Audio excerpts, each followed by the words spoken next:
Hello, and welcome to Keeping It Real with Shannon Live. Because you don't know how it's going to turn out.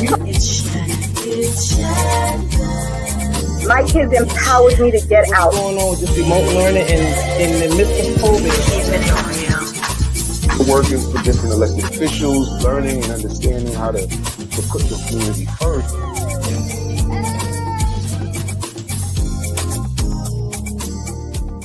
Hello, and welcome to Keeping It Real with Shannon. Thank you so much for joining us tonight. Well, hello, ladies. How are you doing? I'm good. Good.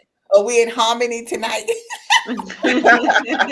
That's what we do, Lottie. Well, I guess you have to be in harmony with everything going on. I tell you, the world is in a crisis. The city's in a crisis. I just don't know where to turn or where to go with everything happening. You see, our new president is doing what he said he was going to do when he was campaigning. He's picking up the migrants, going there and doing sweeps. They had in New York, they had a big sweep today. They picked up some. I think we're in Boston, all over the states and stuff that they are doing it. So, what do you think about this? Do you think this is going to be able to continue, or what? I think it's going to continue. He said what his plan was, and this is what he set out to do. And he's going to collect the immigrants and send them back home. The only difference is that, people who have been here and that's working and are upstanding citizens, I guess you could say, is going to be swept up in the mix of this. So that's the only thing that's going to happen here. But I truthfully, I don't mind him getting the criminals and sending them back, because as far as New York, they got the place turned up. Well, but that's what I was saying too. I don't have a problem with them, but I am concerned about the people who have been here for years and working, even though they might not have their paperwork or whatever, but they have been here working and they do have jobs. Their kids are in school, so I don't think you should be messing with those people. I think you should just give them their paperwork, let them fill out the application to get their paperwork since they've been here for a while, so that way they don't have to worry about this kind of stuff. Because you've been here, you settled, you're working. Now, if you take everybody away and everything, it's just like the priest was saying, like, okay, so who's going to do the work? Who's going to do the jobs that the people here don't want to do? So what's going to happen then? Well, the problem I have with that is that before this even got to this point, the amnesty program, again, was like more than 30 years ago. They should have offered another amnesty program to give those individuals that was here and who didn't have an opportunity to apply for amnesty 30 years ago, plus more than 30 years ago. That should have been the case. My concern, and in lieu of that, is that the wrong people is going to get caught up in this raid, right? People are going to get moved and deported, and who actually should be, who have documentation to be here. And it's not really fair to a lot of people. I echo the sentiments you're saying, that the people that's been working here, who's been contributing to society here, should have the opportunity to stay. But some migrants that had appointments and things, that all that stuff, all those things was frozen. He froze all that. And I remember this lady last week, she was 20 minutes before she signed her asylum papers, and they shut everything down. So these are the things. They're not really filtering out the individuals like how it should be. They just run up in places, not use any warrants, and just taking people. You don't know who you're picking up. And if I recall, Jersey, they pick up a military vet. Oh yeah, right. He may be just one of many that we have heard of. But then what happens when you hear the rhetoric and the stuff that he's saying? Oh, even the American people here who commit a crime, we're going to deport them out of the country too. So where you going to send that? To send them, but where you going to send them at? Are you just gonna pick a country, spin the globe and say this is where you belong? Wait, I guess he'd be sending me back to the cotton field, then I guess. Well, that's where he want to send us all. I think people should just pay close attention and to what's really going on. because these things are real, especially when other countries are rejected and not accepting these people willingly, and then they turn around and say, okay, this is what was agreed upon here and there. So when they're sitting back behind closed doors, making these agreements and these arrangements, and then like, where does that leave people? And the interesting thing I found is that they're now was showing these new, these new, this wall, these new planks they're putting up at the border. But my thing is that the difference is that you can scale up to a certain area, but then everything else is flat. So why wasn't those in place from the beginning? So it's like now you're doing something to double dipping, second backtracking, all these things. It's like, it just doesn't make sense to me. Yeah, but the thing about it was, the thing I was thinking about also too, because that goes to show you that that Biden them wasn't doing anything about the border. My thing is how come our border was so open that people can just walk through and come over to the country? You can't do that in other countries. No, you Let me surely tell you, can. it's a setup. You get paperwork to go over there. So I don't understand this. How is our border just open where people just walking across the border? And other countries make it complicated for you to even get there, to get a visa. I remember filling out visas to get to another country, and it was just a complicated process. So, it's just and not then fair if you that they can arrive do there that. and you don't have the proper paperwork, you can't get in. Yeah. But Oh, the clearly, crazy thing is- almost been denied for, Right, for but not You having can't the get out proper if you don't thing. have the right Almost been paperwork. denied Exactly. getting in. But now they were saying that in Europe, they were trying to put it that anybody with a U.S. visa, a U.S. passport needed a visa. But to Yes. answer your question, Lottie, that why is it so easy to walk in? I don't care what nobody said. This is all design. This is distraction, because I don't understand how Texas, which is a Republican state, have these people coming through just like that. You mean to tell me even at a Republican state they couldn't shut that border down? This is Come what on. I'm saying. No, if we wanted control over it, we would have control over it. Exactly. Trust and believe. Well, this is what I'm saying. But this is what I'm saying. I never heard of an open border like we have an open border where you just like walk across the line. I mean, I guess Trump is trying to show you that if we want to close the borders can be closed. Exactly. And things can be That done. was That's one the thing. only difference. Yeah, but things was not shut down during his administration either. So it's just like, so what do you use that? Don't do anything. There's no bipartisan. Just leave that, because that's his tool to kind of get to people. That's his talking point, right? Get back to people. So at the meantime, people are still influxing, just coming in. You mean to tell me he couldn't do anything even with the 4 years he was in? That he ran against that open border and he did nothing? Who you talking about, Trump? You talking about Trump? Yes, that border wasn't closed. Wasn't as many people coming when he It doesn't got matter. in. It doesn't matter. He ran on a campaign that he would close the border. Right. You were still having people coming in. Right. And that's not the only border they're coming through. That's not the only border they're coming through. Well, the thing about it was, you can't say anything. You can't say anything because he doing exactly what he told you he was going to do. Oh, that's what so when the people are complaining, I said, well, I don't know what you're complaining about. He's doing exactly what he told you he was going to do. So you put him in there, so be quiet. That's how. Exactly. Just enjoy the ride. Put your seatbelt on and enjoy the ride. You put him in there.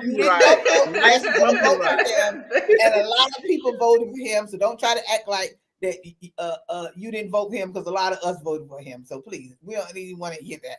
But the thing about it is the crisis continued, because here in New York, they trying to, Governor Hochul was putting more policemen on the subways and stuff at night, and also I guess during the day, but more so at night and stuff like that. But I mean, is it really making a difference? Because people are still being like, someone was stabbed on the train this morning.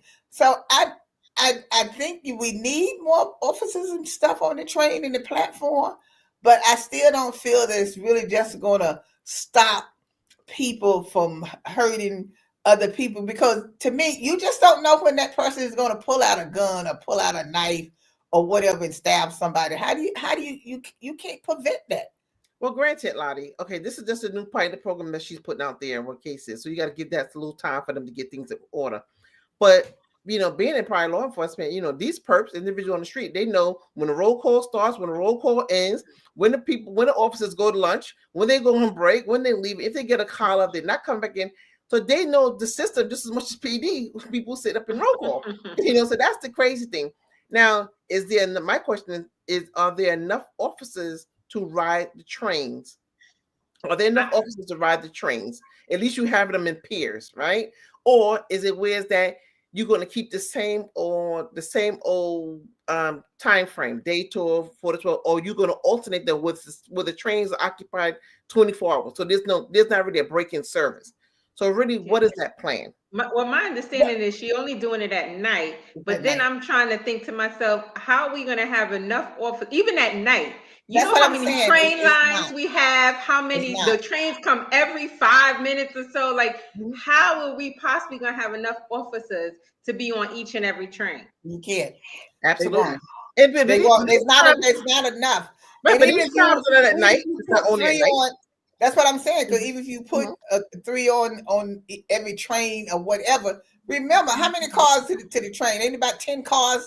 No, but you're not. But you're not doing them in every car. You're not doing them. No, I know they're not in every car. Yeah, that's what I'm saying. That's how I'm saying. Something could be happening in the front or the middle, and they in the back somewhere. That's what I'm saying. That's what I'm saying. You really can't prevent the crime because they're in another car and 2 cars down. Something else might be happening already. You know, somebody shooting somebody or stabbing somebody, whatever. I think it'll deter some of the crime, but it's just hard to me.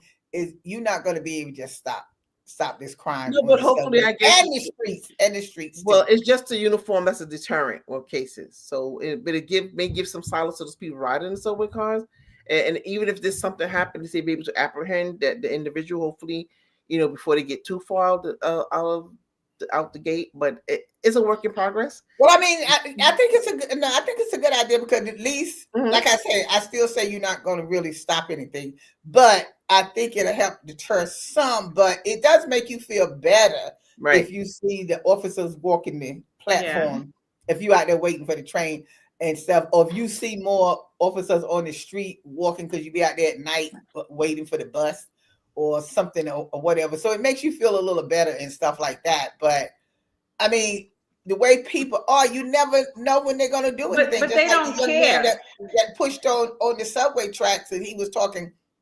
And today, like, how he felt when the person pushed him, he could feel himself flying in the air and, and under the train, but he still was conscious enough, he know not to move so he don't hit that third rail and get electrocuted or whatever. Thank God that he lived, even though he had concussion, skull fracture, broken, everything. But God is good. Yeah, I mean, if you watch the video, he was pushed right when the train was right at him. I can't even. It's only God that could help him survive. It's only God, because he wouldn't be alive. It's only God. But in other countries, they have invested into rails. The rails open when the train opens. Here the system here is just too antiquated, right? If you go to other places, and we have all been abroad, right? The train system, just the train system alone, it will give people a sense of, okay, you got rails here, you can't push people over rails unless you're throwing them over the rail, but at least it gives them more safety. Sometimes you got places where you're right. I mean, you've been to Paris and rode the train, and I didn't feel like I was unsafe or anything. It's like a difference when you go. Well, I mean, the way our train is set up with the platform and things like that, I think it would be hard to kind of put up rails over those tracks like that. No, it's not. Well, as far as I'm concerned, they figure, 1 or 2 people get hit by a train versus the thousands of people, the millions of people that ride a train. It's a small percentage, right? But for me and you, it may be 1 too many. So you got to look at the whole totality of how it's really affecting the population, right? How is it affecting the population? When is too many enough for them to really do something about it? You're raising the fear every daggone year.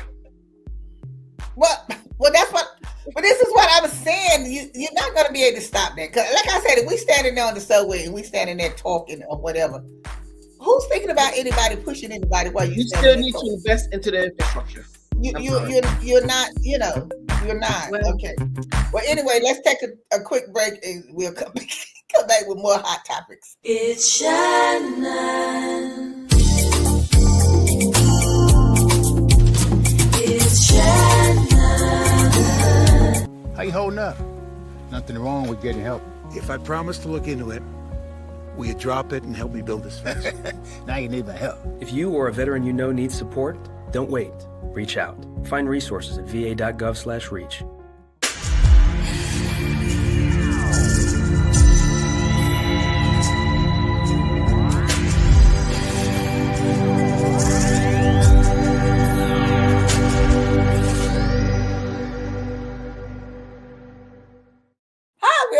We're talking about our hot topics tonight. Thank you for joining us. Before we went to the break, I just want to say one more thing about the protection with subways and preventing crime and stuff like that. But what I say is when people do commit crimes, I feel that they are not charged and get the sentences that they need to get to help stop some of this stuff, because people already know that they'll be charged for something and they are out 2 days later or whatever. And I think that has a whole lot to do with it, that the court system needs to change drastically before all of this other stuff starts, to change and things like that, But to continue on with other hot topics is the fires that's in California. And did you notice now the fires that's starting here in New York? Yeah. That's all over the place. It's Every interesting time you you say turn that. around, some building or something is on fire. It's interesting you said that. Do you recall when they had all those drones? Where were they at? So you see, where were they at? Right? Because these are incendiaries. I don't think it's no way that for me that for California to burn, like it has a history of burning. Okay, fine. The wildfires, forest fires, what do you want to call them? But these houses have burnt to the ground as incineration. They're incinerated. This is what I'm saying. See, Well, to me, the fires that's in California now, that you had time to think about it more now. And I'm saying now, every year they have fires burning. I mean, the dry land will start burning, but it didn't just burn where it's just burning up people's houses like it's burning up now. Exactly. And I said there has to be something wrong here.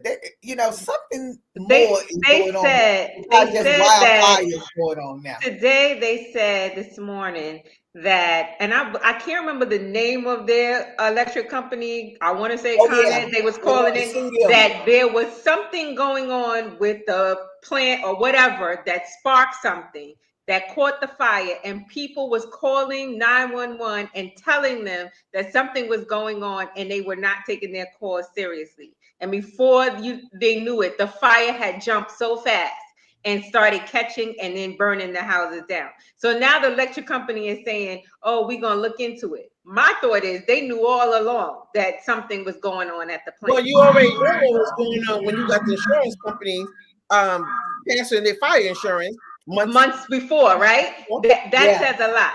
That says a lot. Exactly. Yeah, because why would you be canceling people's insurance policies if nothing has happened? Nothing has happened months before. It's like you knew something was coming. Yeah. They normally typically pull out sometimes when something of devastation has happened and, now they don't want to go and solve it and all of that. So, so they want to pull out, but you don't do it months before an actual incident happened. There's nothing has ever happened for them to have to do that. And then this time around, if you notice, usually the fires kind of was burning in the same area. Now they're starting in different areas around California. So I was like, no, something is not right here now. Yeah. And the crazy thing is what the homeowners was beginning to really realize is that their insurance coverage wasn't even enough to rebuild the home, right? They're just looking for like minor damages, some little major damages here and there, but not to the point where they could actually build a home. And then nowadays with construction costs, labor costs, material, this may just be a loss. So when people, but what happens is, because people don't really know about when they get home insurance, you have to, they'll ask you about when you take out the policy and you have to take in consideration construction costs and you want to build the home again, you have to take it out based on the value of the home. So you don't take, because now you're trying to save money. So you're saying, okay, well, I can cut costs. And you shouldn't cut costs on your homeowner insurance. Right, but then it's also based on the amount of materials, right? At the time, right? But my thing is, what happens? Do you still owe the mortgage to these homes? So is that a loss for the bank as well? Well, my understanding is no. The insurance is supposed to pay the mortgage. If they're not going to rebuild the home, then the insurance company has to pay the mortgage company for whatever's left on the mortgage, based on whatever your policy says. If you have enough on the policy to pay out. I'm still skeptical about this, and for some reason I'm thinking in the long run, this is gonna be a Republican state. Somebody gonna buy up California.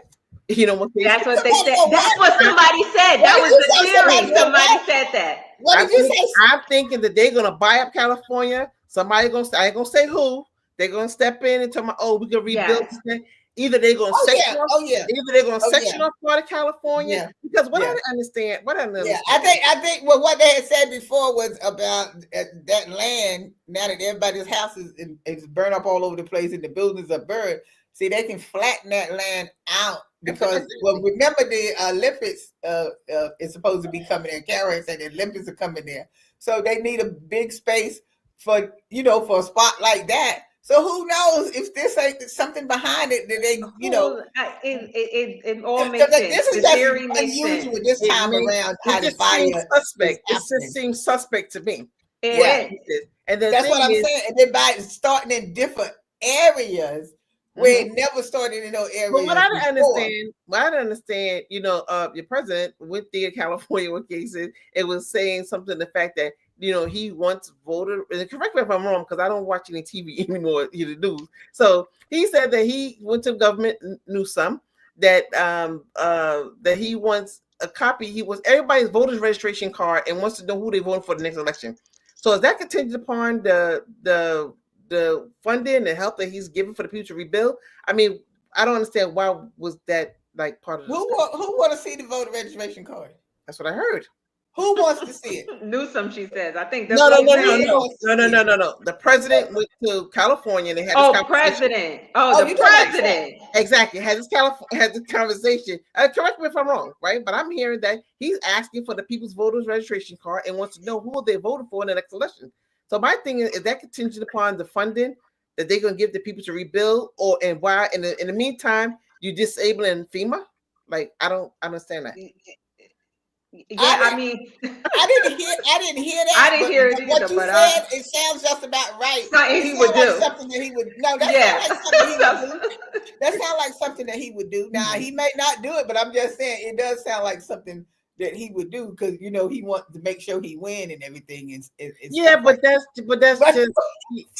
But he's very spiteful, so he could easily be like, "Oh, so you didn't vote for me, I see." So he's not giving aid as fast as he should be. Yeah, he wants people. I'm not gonna say what we say behind off the air, but he wants people to bend down, turn around, flip it. Now all of a sudden you need something. Well, the thing about it, because the thing about it is he just started. He said he's coming after the people who was not loyal to him. He said that. I don't understand why y'all get it through his head. He tells you what he's going to do. So I don't know why everybody act like they're so surprised and shocked. Oh, they should be all of this stuff. Oh, not with him. They had all the executive orders ready for him to sign the day he took over of everything that he said that he was going to do. Project 25.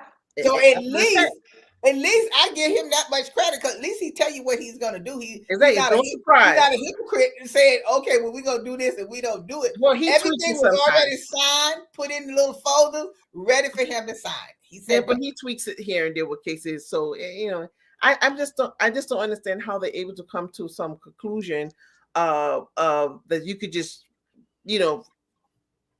change these laws with cases and you have the support. So every time you got people here, I think he only has 2 years to do all the damage he's going to do because people's positions and stuff could be changing because they have election on the Congress and the House.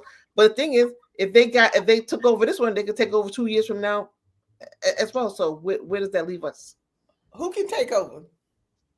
Just like they took over the election, they could take over 2 years now. People's voting for the Senate and the House because their positions will be up in 2 years. So he really have within 100 days to lay out his plan. Then he got 2 years to do whatever damage he's going to do because people's banking. Okay, 2 years. A lot of Democrats going to get into office, get into seats, and win the election. So they won't have total control.